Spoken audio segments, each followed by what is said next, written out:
Hey everybody, welcome to Myth Nerd, and today we're going to discuss the 15 most important Japanese gods and goddesses. The Japanese culture and mythos have been a popular topic for debate for quite some time now, especially with how much of it they portray through their various media outlets. And while we do have to agree over just how entertaining learning about these gods and goddesses can be, we do have to make a clear-cut distinction between the Japanese mythos and the Shinto mythos. What we mean by that is that most of the mythology and pantheon that you can find under the Japanese label is derived from the traditional stories of the Shinto. Shinto is one of the main religions of Japan, but it is not the only one. There is also Hinduism and Kami no Mishi, or the Way of the Gods. The reason as to why they coexist with one another so successfully, though, is the fact that they are all polytheistic religions that were created from the highly pluralistic culture of Japan. In simpler terms, Shinto is just an evolution of the beliefs of Yaoi culture, which existed predominantly between the years 300 BC and 300 AD, after it was exposed to both Buddhism and Hinduism. On top of that, the gods and goddesses themselves appear to be inspired by the kami, or the mythological creatures and spirits that roam the lands here. Interestingly enough, it is believed that the very first documentation that specifically mentioned the pantheon dates back to the early 8th century. While it is a bit of a crude display, it will serve as the first standardized template of the Shinto pantheon that would spread like wildfire around Japan. But even so, it is pretty much widely accepted that most of the narratives behind these mythological beings are derived from the codified books known as Kojiki, Nihon Shoki, and Kogo Shui.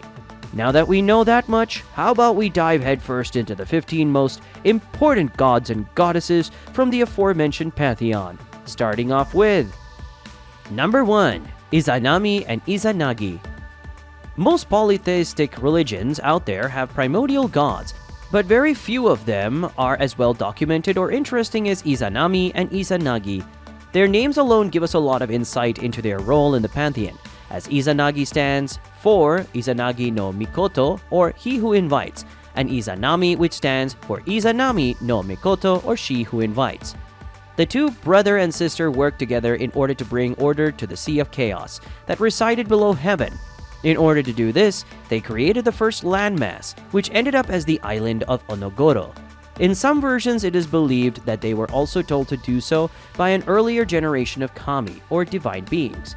Regardless, Izanami and Izanagi ended up creating most other divine entities, as well as the principal 8 islands. Later on down the line, Izanami would die, giving birth to the fire god known as Kagutsuchi, and be sent to the underworld, or Yomi. Number 2.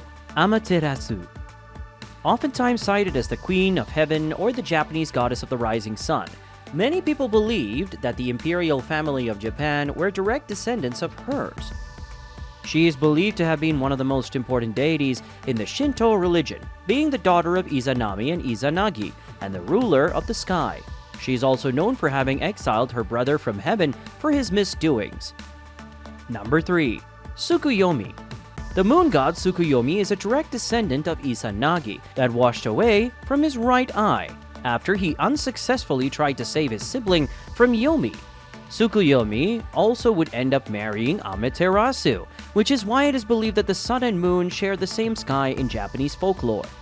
But regardless, Tsukuyomi is known for being very brash and violent, which would eventually end up being his downfall, with him killing off Ukemochi. After this deed, Amaterasu would end up separating from him, which is why, according to Shinto beliefs, day and night can never coexist with one another. Number 4. Jizo. Jizo is known as a Sittigarbha outside of Japan, and he is a bodhisattva, or a practitioner of Buddhism, that has created his very own way towards enlightenment in order to help others along the path. As such, you can find plenty of small statues of Jizo around temples. On top of that, it is believed that Jizo is a guardian of children, especially towards children that died before their parents. He helps them cross the Sanzu River to reach the afterlife. He also hides them in his robes and crosses in order to make sure that they are saved from an eternity of piling rocks on the riverbank. In most temples, you will see Jizo statues being adorned with small toys, bonnets, and bibs. If you are a tourist, we urge you that you do not touch them or move them because they were put there by grieving parents. You may also find plenty of statues of Jizo around graveyards. Number 5. Inari. Inari is known as the god of rice, sake, tea, and prosperity. This kami usually takes on the form of a white or dark-colored fox, but in some iterations it can also be seen as a woman holding rice in her palms. This is why if you've ever been to a Japanese temple, chances are that you found a series of fox statues that surround a shrine. Inari may also be seen sometimes as a male, but in most cases they are meant to represent the farmer or the working individual that puts food on the table. This kami is known as a benevolent deity that helps those that work hard to feed their families. They are also associated with several other benevolent spirits, such as the Hetsui no Kami, or the goddess of the kitchen, and the Ukemochi, or the goddess of food. Number 6. Kagutsuchi. As mentioned previously, Kagutsuchi is the god of fire, and he's the son of the primordial kami, Izanagi and Izanami. He is so powerful that when he was born, he burned a hole through his mother, which in turn led to her death. Seeing this happen to his wife, Izanagi ended up lopping off Kagutsuchi's head, spilling his blood everywhere, which will lead to the creation of even more gods. As such, although inadvertently, Kagutsuchi would end up as the creator of several of the most powerful deities in the Japanese pantheon, including the martial thunder gods, the mountain gods, and the dragon god. Because most of the buildings and structures in Japan were made out of wood, and Fire God was feared by all as he was said to have been the most monstrous kami around. In order to keep him at bay, the Japanese people would undergo several appeasing rituals, including one pertaining to the Hoshizume no Matsuri, which is meant to ward off Kagutsuchi's destructive powers for 6 months at a time. Number 7. Raijin and Fujin. Raijin is known as the god of lightning, thunder, and storms, while Fujin is the god of wind. The two are almost always seen together, with Raijin carrying a hammer and being surrounded by drums, while Fujin carries a bag full of wind. Interestingly enough, Raijin and Fujin are not seen as good nor bad by most of the Shinto practitioners. Instead, they are both worshipped and feared, as they can either be cruel or bountiful to the harvest. They are also believed to have been the protectors of Japan during the Mongol invasions, as they were believed to have been responsible for the kamikaze divine wind that repelled the Mongols in 1981. So while not inherently good or bad, they can be seen standing guard in front of both Shinto shrines and Buddhist temples around Japan. Number 8. Hachiman. You may have heard of Hachiman, or maybe you heard of him under one of his other nicknames that he received over the years, such as Yahata or Emperor Ojin. Regardless of what you know him as, one thing is for certain: Hachiman is not one to be taken lightly. And that's because Hachiman is known as the god of war in the Japanese mythos, being revered both in Shinto and Buddhism in early medieval Japan. He is oftentimes portrayed beside the imperial family, being considered a protector of theirs and a warrior for their cause. He is also believed to have helped save Japan during the Mongol invasions by attacking the enemies with a typhoon that nearly destroyed their fleet in one swoop. This later became known as the kamikaze, or the divine wind. Number 9. Kannon. Kannon is actually one of the most powerful Buddhist deities in Japan. He or she is worshipped as the god of mercy, compassion, and pets, and they are also meant to respect the aspect of child-giving and loving mothers. Depending on which religious denomination you go for, you may find yourself confused over what her role is in the world. In Shinto, for example, Kannon is a male deity, being the companion of Amaterasu. In most texts, as he is meant to be the direct opposite of Amaterasu's former partner, Tsukuyomi. In Christianity, on the other hand, they are revered as Maria Kannon, which is supposed to be the equivalent of Virgin Mary. Number 10. Susanu. Susanu is the brother of Amaterasu and Tsukuyomi, and he was born directly from the nose of Izanagi after his father's failure to save his mother from Yomi. As the god of seas and storms, however, he does not share in their benevolence, as he is known to be the most temperamental and violent of the trio.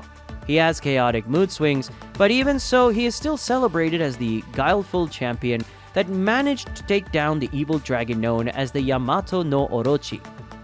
After he prevailed in the battle, he managed to recover his famous sword, Kusanagi no Tsurugi, and he would end up marrying the woman that was held captive by the dragon. The most popular tale regarding Susanu, though, comes to us from his rivalry with Amaterasu. The two would oftentimes challenge each other to see who was the stronger of the two. On one occasion, though, things got a little too hectic, as Susanu would end up destroying the sun goddess's rice fields and killing one of her attendants. This led to Amaterasu retreating into a dark cave, essentially robbing the world of her divine light. In retaliation, Susanu would end up leaving heaven altogether. Number 11. Ame-no-Uzume. Ame-no-Uzume is the goddess of dawn and dancing. She is most oftentimes portrayed as the assistant of Amaterasu. She is meant to represent the spontaneity of nature. On top of that, she is also an avatar of the arts and crafts, dancing and creativity, and she is believed to be a part of the central myths that revolve around Amaterasu in the Shinto beliefs. As mentioned previously, after being driven away by Susanoo, Amaterasu locked herself in a dark cave, which resulted in a period of darkness enveloping the earth.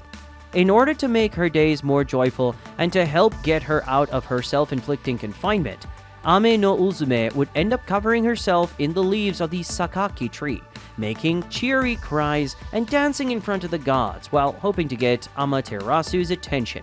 She would even end up taking off her clothes as she would continue to dance in front of the gods, making them all howl with laughter and joy. Wanting to see what the fuss was all about, Amaterasu would end up coming out of her cave, bringing light back to the world. Number 12. Yebisu. Yebisu is known as the god of luck and fishermen, which is quite funny considering the fact that his early beginnings were anything but lucky. When he was born, he was known as Hiruko, or the leech child, and was the first child of Izanagi and Izanami. His body was deformed beyond reason, lacking bones, and thus being unable to move around freely. As such, he was thrown out into the sea at the age of 3. His life would soon change, however, as due to sheer luck alone, he would wash up ashore to one Yebisu Saburo. After growing up, he decided to call himself Yebisu or Yebisu, becoming known as the god of fishermen, children, and wealth or fortune. What is the most popular thing about Yebisu? Well, it's the fact that he never cried because of his misfortune, always laughing joyfully in the face of adversity, coming out on top by the end of every trial. As such, he's also referred to as the Laughing God, and he's usually portrayed wearing a tall and pointed hat that's folded in the middle. Number 13. Tengu. Tengu may not be kami themselves, but they are considered to be some of the most important figures in the Shinto pantheon. They are bird-like creatures that have long red noses and are known for being extremely skilled both with their blades and with their magic. On top of that, they can fly around with ease and are quite proficient when it comes to the martial arts. Even though they used to be known as adversaries of Buddhism at first, they would eventually become its protectors. Even so, seeing a Tengu is considered to be a sign of misfortune, as they love tricking humans and making them stray away from the path of Buddhism as a test of their beliefs. Number 14. Benzaiten. Benzaiten, also commonly referred to as Benten, is a Buddhist deity that is meant to represent the arts and femininity. As such, she was the main source of veneration for geishas. She is said to have been the most beautiful figure in the world, and she is also the only female in the 7 gods of fortune lineup. She is oftentimes cited as the goddess of luck, and she is usually portrayed riding a large sea dragon while playing her biwa. She was so beautiful, in fact, that according to the mythos, she even managed to tame a 5-headed dragon by simply showing the monster her beauty. You can find a temple that was erected in her name in Inoshima called Ryokoji, or the Dragon's Mouth Temple. Number 15. Anyo and Ungyo. Anyo and Ungyo are known as the benevolent guardians that protect the entrance of Buddhist temples. They are meant to represent the birth and death cycle. Anyo can usually be seen portrayed bare-handed or with a massive club in his hand, while Ungyo usually has a large sword, but can also be seen sometimes bare-handed. Another way to differentiate between the two is by looking at their mouths.